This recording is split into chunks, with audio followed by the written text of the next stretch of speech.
everybody. I'm Carly Chabadi. I am the school guidance counselor at Rosa Grace School in Sprague.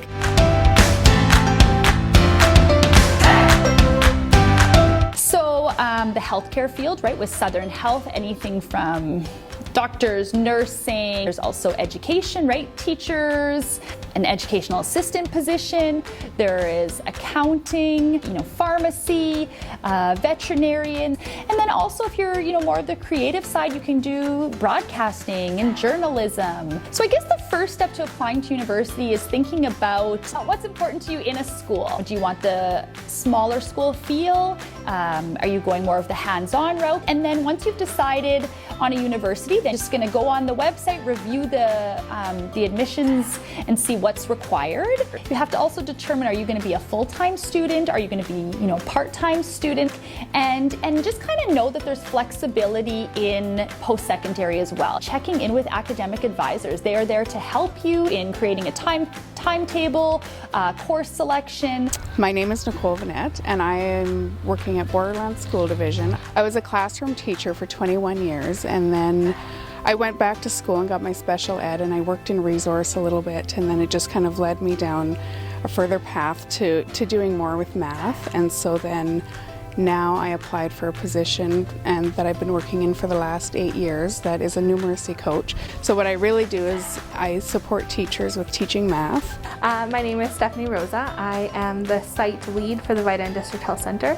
I am a nurse by background and moved into management in the past 3 years or so. So I, in my current role right now, am responsible for all the clinical staff within the health centre. So I manage the day-to-day operations of the nurses, healthcare aides, clinic staff, physicians, making sure that they're providing resident and patient care that's in keeping with our organization's values, as well as all the HR that goes along with that, supporting families and residents and patients as they move into our healthcare system and utilize services in our building. My name is Preteau. I'm a certified public accountant as well as a chartered professional accountant. I have been in the accounting field since November of 2002. Well, I am one of very few in Manitoba as well as Canada that's actually licensed in both Canada and the US. And it was an area that I figured out just through my own research that was a real need of somebody to deal with. Along the way, I've written a book, I've written a course.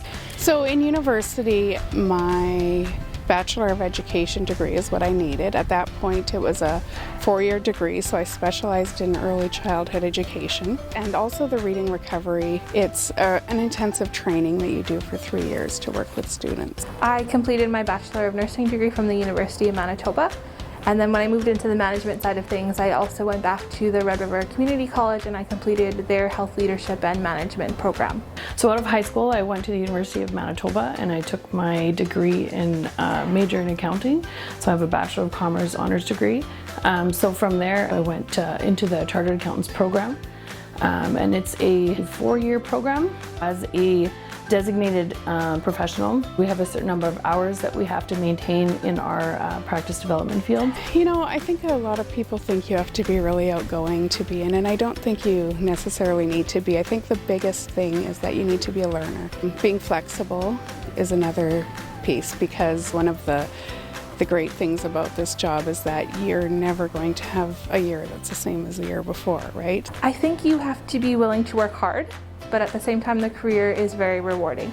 So you're going to spend lots of time interacting with folks from all different walks of life, and you learn from those people and you get to be part of their lives in various moments, which can be difficult but at times is also very rewarding. For an accountant, I would say you need to have patience, somewhat have thick skin in a sense, because a lot of the times, whether it's right or wrong, you seem to be the brunt of some people's anger sometimes with the tax system.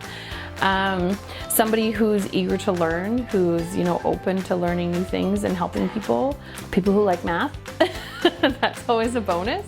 when I went in, I actually didn't think I would do anything different other than classroom teaching. But yeah, you can go into the counseling role, you can go into administration, you can go into different even things like curriculum writing. So in the healthcare field, there's tons of opportunity for folks to grow, to change positions, to look for new opportunities.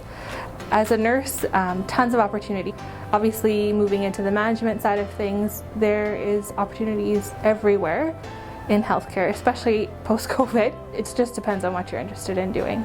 As a certified public accountant, you really have many options for you. You could be your own boss.